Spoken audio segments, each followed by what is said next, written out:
Halo, Assalamualaikum warahmatullahi wabarakatuh. Berjumpa lagi di channel YouTube Guru Online. Baik, kalau di video pertama tentang teks biografi, yang sebelumnya kita sudah belajar pengertian teks biografi, manfaat menulis atau membaca teks biografi, dan juga belajar tentang struktur teks biografi. Kali ini kita akan belajar lanjutannya ya, yaitu pola penyajian dalam menceritakan keteladanan tokoh dalam biografi. Dan juga di video kali ini juga kita akan membahas tentang kaidah kebahasaan teks biografi. Semangat belajar ya! Baik, kita mulai dari pola penyajian dalam menceritakan keteladanan tokoh dalam biografi. Jadi, cara penggambaran karakter unggul tokoh atau keteladanan tokoh ada dua, yaitu secara langsung dan secara tidak langsung. Ingat ya, jadi cara menggambarkan karakter unggul tokoh di dalam teks biografi itu ada dua, yaitu secara langsung dan secara tidak langsung. Oke, pasti diingat ya. Selanjutnya, kita akan membahas nih antara penggambaran secara langsung dengan penggambaran yang tidak langsung. Seperti apa? Kita bahas yang pertama, penggambaran secara langsung.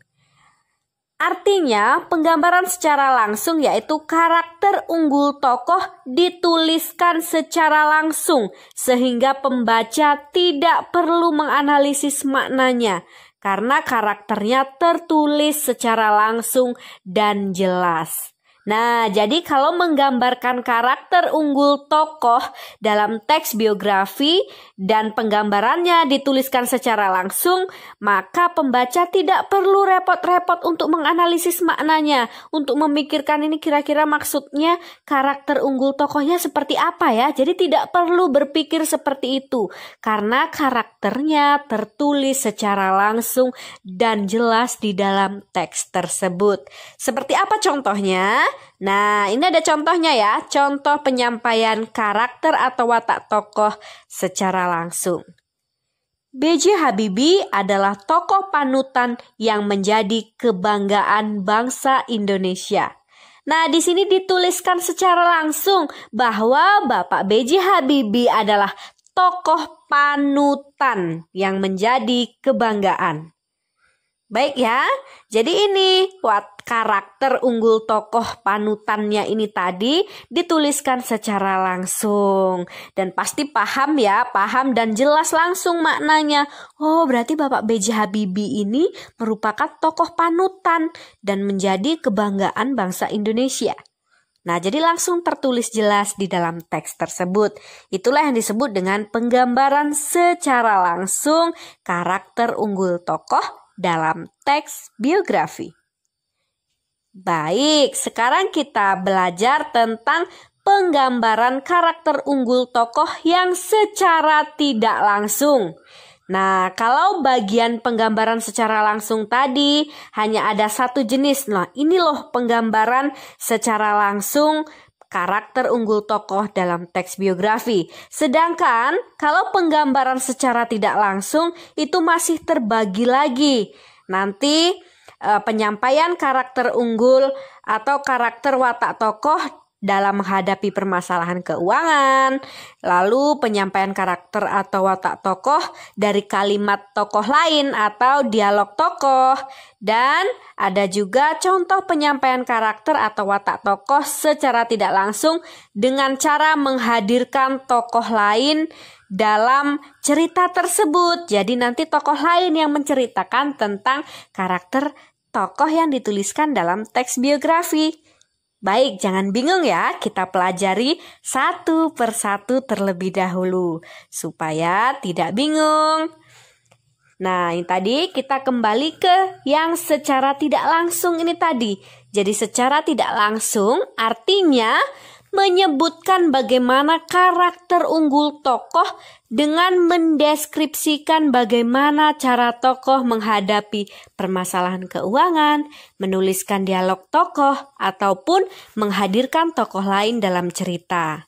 Nah, berbeda ya dengan yang cerita secara langsung tadi. Kalau tidak langsung, bisa kita lihat atau kita pahami dari permasalahan keuangan dalam cerita tersebut, dari cara dialog tokoh dan atau juga menghadirkan tokoh lain dalam ceritanya tersebut. Nah, kita bahas satu persatu. Ini ada contoh penyampaian karakter atau watak tokoh dalam menghadapi permasalahan keuangan. Ketika musim liburan tiba, ia menggunakan waktunya untuk ujian dan bekerja. Nah, dari cerita tentang permasalahan keuangan ini tadi, nampak bahwa karakter atau watak tokoh tersebut tampak rajin. Kenapa? Karena dia bekerja. Ketika musim liburan, dia tidak menggunakan waktunya untuk liburan, tetapi untuk kuliah dan bekerja. Di sini nampak bahwa tokoh memiliki karakter unggul, gigih, dan rajin seperti itu. Jadi tidak langsung dituliskan bahwa misalkan tokoh A memiliki watak yang rajin dan juga gigih. Tidak seperti itu, tidak dituliskan secara langsung. Atau tokoh A merupakan tokoh panutan dan kebanggaan.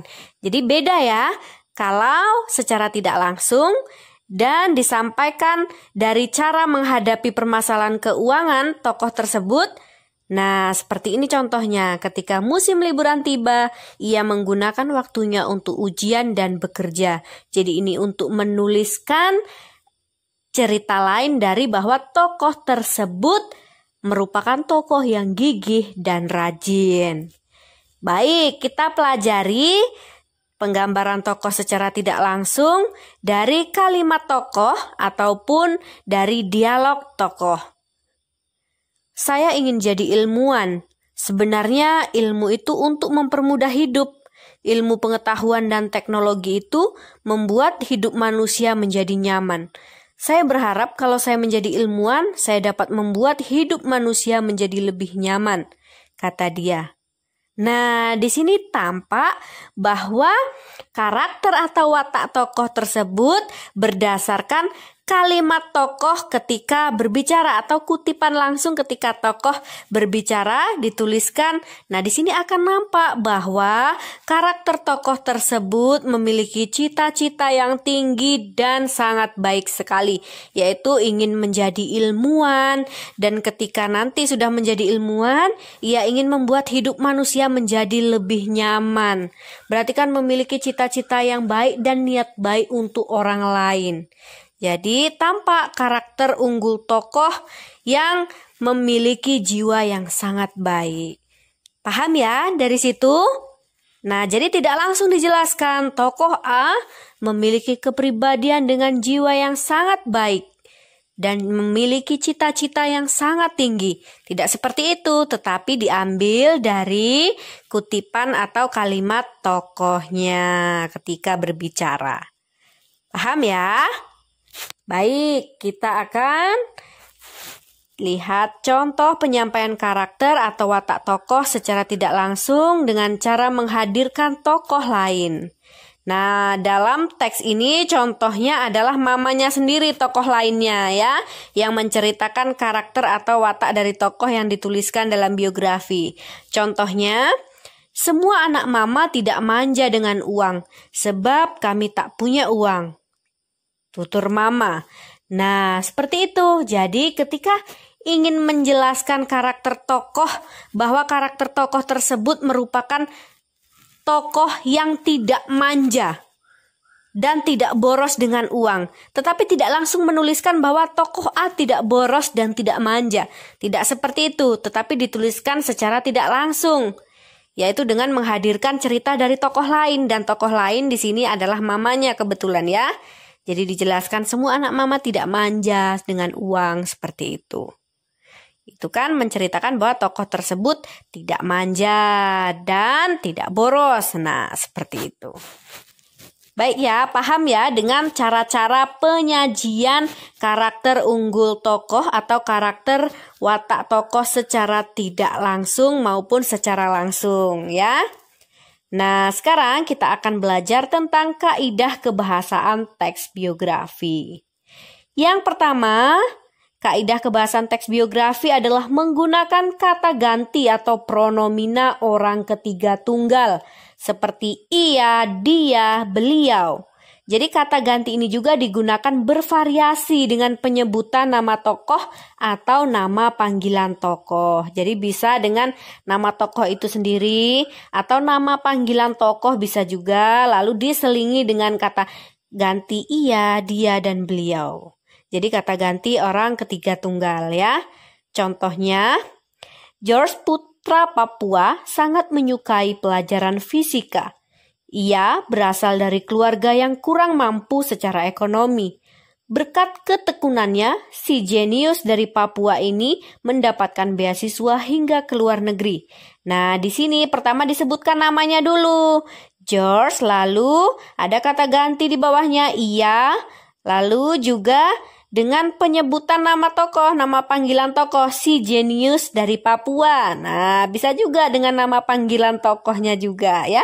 Jadi dipadu-padankan supaya lebih menarik. Baik ya.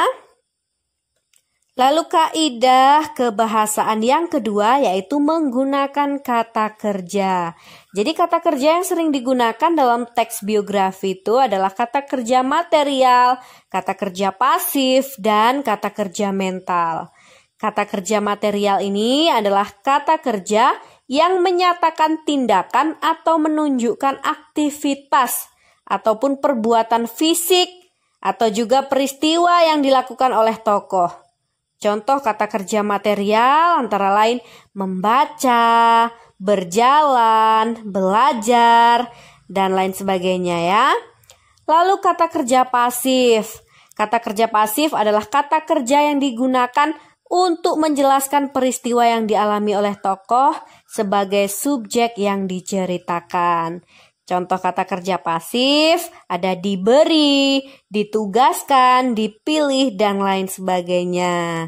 Jadi ada awalan di juga ya, sebagai ciri-cirinya. Lalu yang ketiga, kata kerja mental adalah kata kerja yang berhubungan dengan aktivitas mental dalam rangka penggambaran peran tokoh. Contoh kata kerja mental, memahami, menyetujui, menginspirasi, mencintai, menyayangi, dan masih banyak lagi ya. Baik, kita lanjutkan. Kira-kira apa ya kaidah kebahasaan yang ketiga? Yang ketiga adalah menggunakan kata adjektiva atau kata sifat. Jadi untuk mendeskripsikan secara jelas sifat atau karakter tokoh yang diceritakan dalam biografi. Contohnya rajin, pintar, dan bijaksana. Lalu yang keempat, kaidah kebahasaan dalam teks biografi biasanya menggunakan kata sambung, kata depan, ataupun nomina yang berhubungan dengan urutan waktu. Contohnya sebelum, kemudian, selanjutnya, pada saat itu, saat ini, hingga, dan lain sebagainya. Baik, kita sudah belajar tentang pola penyajian karakter tokoh dalam biografi dan juga belajar tentang kaidah kebahasaan dalam teks biografi. Semoga bermanfaat dan dapat dicerna dengan mudah untuk menambah ilmu pengetahuan. Terima kasih, sampai jumpa di video pembelajaran selanjutnya. Jangan lupa subscribe ya.